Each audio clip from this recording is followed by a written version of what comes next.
Hey guys, mambo vipi?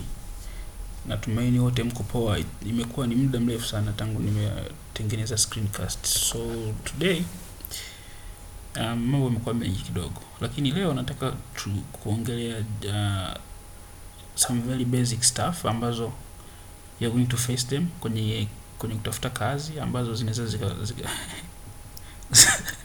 sorry.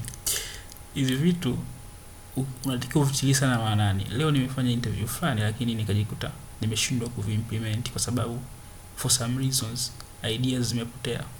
Kwa hiyo hii ni njia yangu mimi personally ya kujiimprove na kujaribu kuwapatia pia na nyie guidelines. Sawa.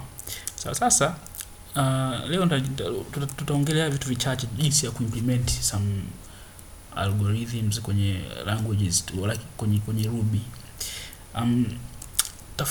Tutafanya algorithm chache sana leo, lakini na plan kufanya algorithms zote mpaka ziishe.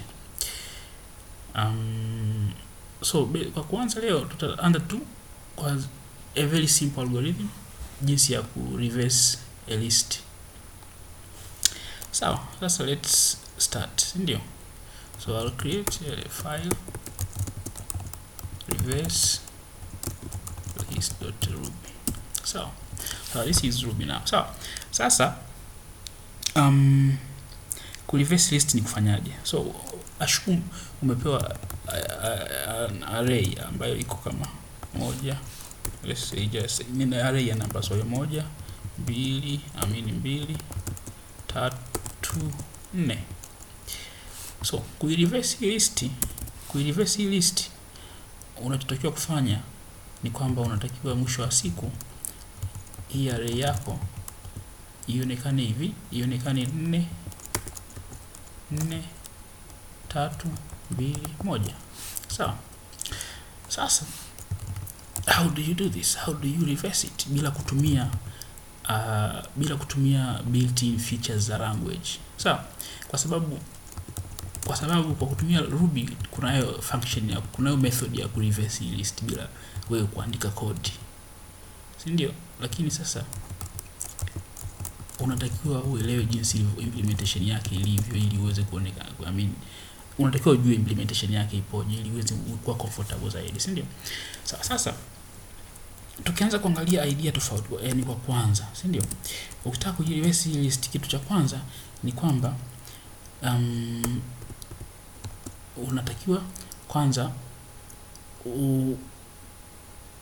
uone ile list imeanza 1 2 3 4, inatakiwa ije 4 3 2. That means zinatakiwa hizo elements zibadilishane position. Sasa function ambayo nataka kuandika itakuwa hivi. Kwanza the first thing tunatakiwa tuanze na starting index, si ndio? Alafu tunatakiwa tuwe na last index, and then tunatakiwa to compare as long as first, as long as second index bado ni kubwa zaidi ya first index, then swap elements. How do you swap? Kwa swap ni kwamba, kwa hiyo una loop, si ndio? Kwa kutumia labda let's say while loop, si ndio? Una loop ya kwanza second, so let's say first index ambapo starting index inakuwa ni value yake ni 0, na last index value yake ni ukubwa wa hii array yote 1 2 3 4 kutoa 1, so ukubwa wake ni 3, si ndio? So this is going to be the last, okay, and this is going to be start, si ndio? Now kwa hiyo at 0 when your first iteration, ukiwa umefikia hapa, kwanza swap you have to sasa wakati unaanza loop, sawa, ukishaanza ku loop ikifika at the first iteration, sawa, change array at position start, which is 0, to be array at position last, which is 3, and change array at position last to be array at position start. Hii inamaanisha nini? Inamaanisha kwamba array at position 0. So first iteration, array at position 0, array yetu ni hapa. This is array, si ndio? At position 0, that means let's say x is start is 0, alafu and last is 3. So hapo ukiwa hapo, that means array at 0 change iwe array at 4, na iwe sawa na array at 3, ni array at 3 iwe sawa na array at 0. So itakuwa array yako inakuwa hivi, inakuwa 4 2 3 1. Sawa, tumeswap array at position 3, which is 4, tumeswap na array at position 0, which is 1. So zimeenda hapo, and then una increment the start position inakuwa 1 na and last position inakuwa 2. Una swap tena array at position 1 with array at position 2. So array at position 0 unachana nayo, array at position 1 ni 2 na array at position 2 ni 3. So array hii inakuja kuwa ni 4 3 2 1. Haya, ukimaliza hapo unaona una increment 1 inakuwa 2 na ile inakuwa 1. Hapa condition yetu inakuwa imeisha, maana yake sasa this one is no longer bigger than this one. Kwa hiyo una exit, this is what returns. Umeelewa? So this is just a simple a simple explanation of how swapping, reversing of the array works. So it is very important to understand this, kwa sababu mimi nilishindwa kuielezea. Umeelewa? Na nilishindwa kuielezea kwa sababu nilikuwa sijui, ni kwa sababu for some reasons nilijikuta nimeshindwa kuelezea tu. Lakini ndio vitu vinavyotokea. So it's just me warning you guys. So sasa, how do we write the code? So let's say our code inasema we define our function, our method inaitwa labda reverse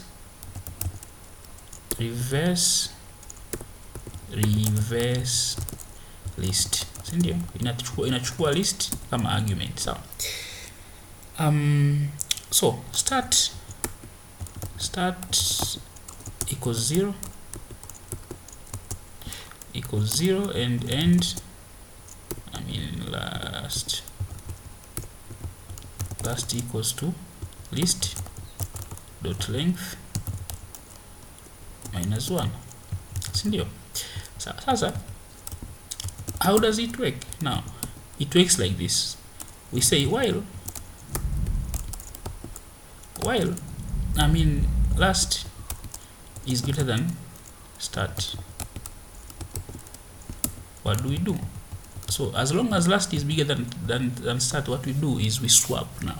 So kwa sababu tunajaribu kuziswap hizi element, we cannot do it like this. We can't do like tuna swap the last element with the first element. So we can this is how you swap. You say list at position start is set to equal list at position last. Last. And then list at position last is set to list at position start.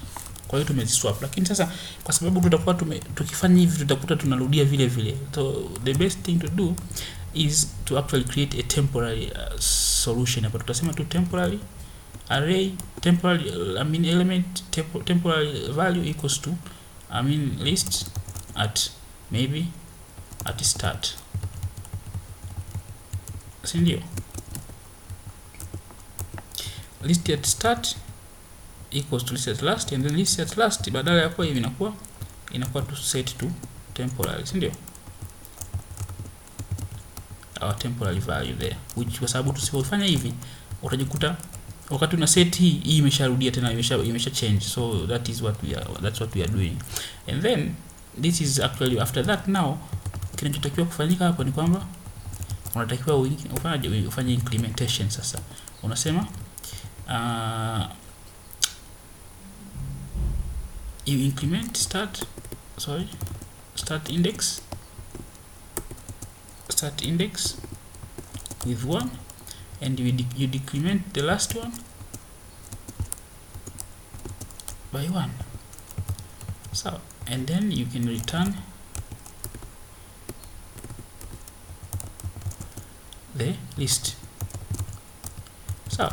So this is how that whole project, that whole thing works. So what it does in kwamba this is the explanation of that process. Kwamba first you have to start index and then the last index, second first, when the second is greater than first, then swap elements, then change array at position hiyo hapo to be here hapo. Kwa hiyo this is how it works. So it's a very good exercise to do kwa sababu this is what experience told me. Natumaini itawasaidia wengine pia. Okay. So tukitaka kutest hii tutasema tu labda tutatengeneza list yetu iwe ni 1 2 3 4 5 6, si ndio? And then tutasema reverse, let's say print, just print list is this list, and print reverse is print reverse list. So if we can just say we run this, we can run it like ruby reverse list.rb, and you can see the list is 1 2 3 4, the reverse is 5 6, and the reverse is 6 5 4 2 1. So that is how to reverse the list. Kitu kingine nikipenda kuongelea ni jinsi ya ku-add elements. Like how do you add elements in a list? Umepewa elements kwenye list, ndio najua kwenye Ruby you can just add elements kwenye list, lakini how do you implement that method yourself? So sasa let me just create another file here, and I can just even create it at the bottom and just say add elements in a list. How do you add it? So how to add them, you have a list like this. Just copy this one, and this is our list. This is our list. How do you add them? To add this list, you actually just go through each one of them and add them. Yeah, it is simple like that. Lakini sasa how do you implement it? Kuna njia nyingi sana za kuimplement hii function, lakini mimi naopendelea zaidi naweza nikaonyesha njia mbili. Njia ya kwanza ni ya kuloop kama kawaida. So kuloop tutasema tutaita function yetu labda sum, si ndio? Method sum list and list, si ndio? How do you define the sum? So first, mara nyingi tunatumia loop. So tutasema total equals 0. So we can just do total equals 0, then you can just say list dot each do x, and then total plus or minus x, and then return total. Sindio? This is actually a sum of a list now. Maana yake the first thing itachofanya ni kwamba first iteration goes through iteration, and it says itapata x. Kwa hiyo kila iteration inayoenda ita assign a value ya hizi elements kwenye x. So first iteration x is 1. So x is 1. What we do with x? We just add 0 which is total with x. Si ndio? And then unajikuta kwamba bado tunayo element nyingine. So total imebadilika, inatoka kuja kuwa 1, 0 imekuwa 1. Then tunakuja tena tunakuta x is 3. So we just come up again, x is 3, 1 jumlisha 3 4. Total ni 4. Tunakuja tunakuta 4 jumlisha 4 8. Tunatoka hapo tunarudia 4 jumlisha 5, 8 jumlisha 5 13. Toka hapo 6 jumlisha 13 19 ina return, si ndio? So ukitaka kuitest just test the same like print total of this list, which is I just need the list here. This is the list, total of this list is sum list.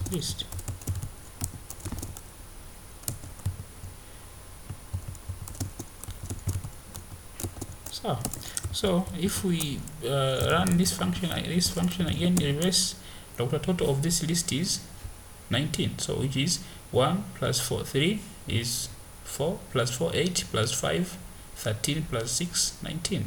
Well, that is how this, even ndio jinsi unavyofanyaje, even ndio unavyo add elements kwenye list. So this is a way ambayo most people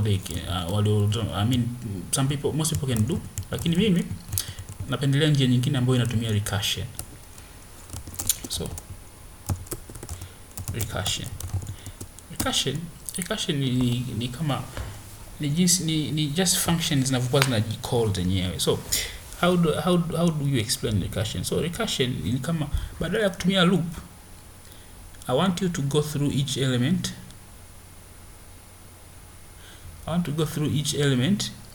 And then after every element after every iteration, call a function. Call this same function ambayo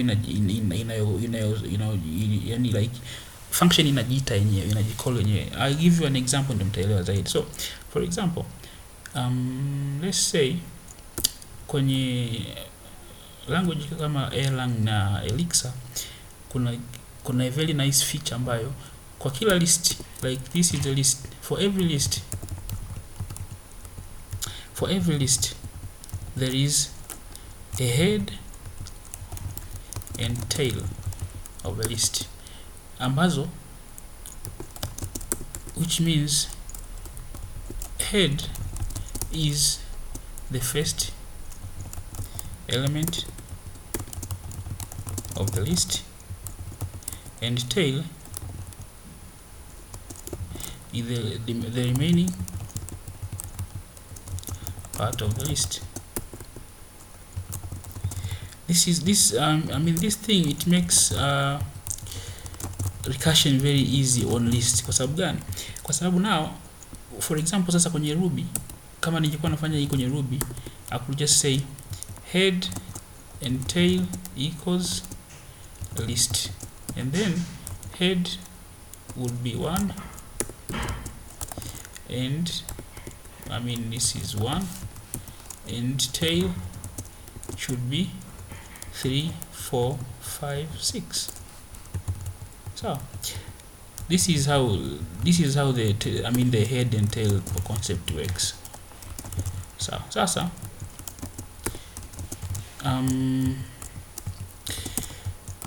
okay, now sasa fortunately kwenye Ruby pia unaweza ukaimplement kitu kama hiki. Like kwenye Ruby, I'll open terminal here and I'll just say I'll just go to pry. No, actually I already have pry open. So this is pry. I can just say list equals 1 2 3 4. I can just say head comma tail equals list head tail. See, I can get that thing, like I can do it something like that kwenye Ruby as well. Hichi ni kitu nimegundua juzi tu. Kwa hiyo what I mean is I can say sum list recursive takes a list, and then I can just say head comma tail equals to list. Now, why is this important? It is important because now if I want to add these guys, I can just say if tail is empty, like tail has nothing, that means just return head. Otherwise, just sum. Just take head, plus the sum of the tail. So this is how recursion works now. You can see from this example here, I can just say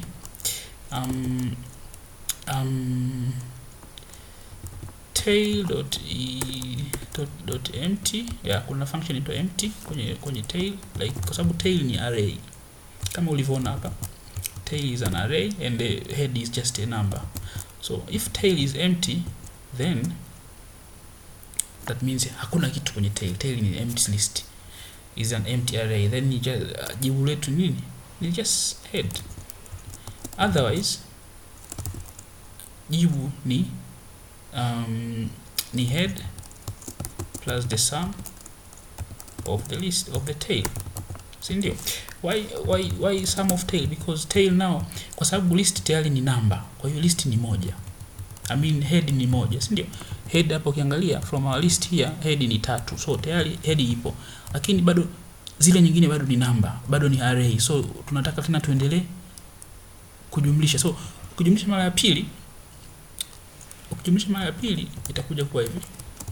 So first time itakuwa 3 kwa sababu list head tail is not empty. So I'm talking about this list here. I mean this list here, sorry. So this is the list. Sindio? So this is the list. First time we have head and tail, like that, equals to a list. So first time head equals 1, tail equals 3, 4, 5, 6. Sindio? So kwa sababu tail sio empty list, is not an empty list, then jibu letu litakuwa ni head hapa, head jumlisha sum of hizo vitu vingine, sindio? So now tutafanyaje hapa? Tutasema moja jumlisha sum ya list 3, 4, 5, 6, sindio? Now tukishafika hapo tutakuta tena kwamba hii tayari tunajua hii function ina exist. This function already exists. So kwa sababu ina exist, ina maana yake tena tutaigawanya tena katika tail, tutaigawanya katika head na tail, si ndio? Tutagawanya katika head and tail. So because list now equals that one, this guy here, this is our list.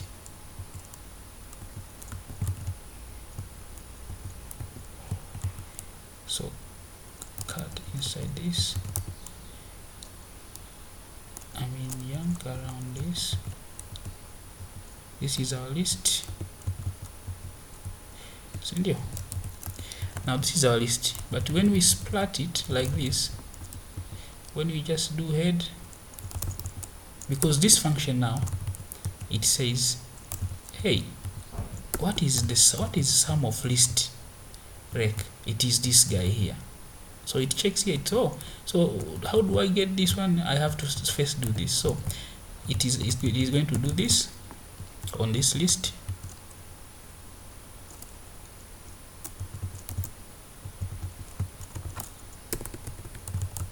On this list, si ndio? Then itapata itapata head ni 3 na tail ni 4 5 6. Kwa hiyo itafanya ni kwamba ikishapata hivyo itakuja hapa chini itakuta kwamba condition is this empty no. So inachokifanya ni kwamba inachukua tena, inakuja pale pale kwenye 1 jumlisha 3, si ndio? Inakuwa hivi 1 jumlisha 3 kujumlisha sum ya listi zilizobakia ambazo ni 4 5 6. 4 5 6. Ikishafika hapo itarudi tena kule itafika pale itakuja tena 1 jumlisha 3 jumlisha another tail tena ama another head itakuwa ambayo ni 4 jumlisha sum ya 5 na 6, si ndio? Ikitoka hapa itarudi tena itakuta head na tail 5 na 6. Itatufanya itakuja tena itakuwa 1 jumlisha 3 jumlisha 5, si ndio? Jumlisha 5 jumlisha sum 6, si ndio? Itaendelea itafika pale tena itakuta head na tail, itakuta head ni head ni 6, tail ni empty list hapa, si ndio? So itatokifanya I just show you sawa. Array equals 6, si ndio? Head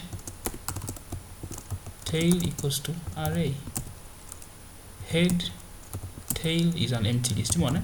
So hapo itakuja tunakuwa itakuta kwamba okay, so itakuwa 1 plus 3 plus 5 plus 6 plus sum ya empty list.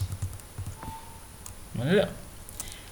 Ikikuta empty list maana yake tail is 0, maana yake sum ya, umeelewa? Like hapa itakuwa hivi 1 plus 3 plus 5 plus 6 kwa sababu nao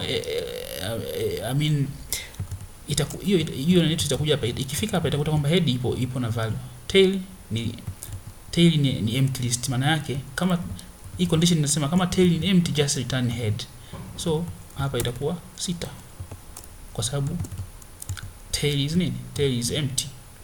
And then this is what gets like 1 plus 3 plus 6 plus hiyo itapata 1 jumlisha 3 4 jumlisha hiyo 15 15. This is how it works. I hope mmeelewa.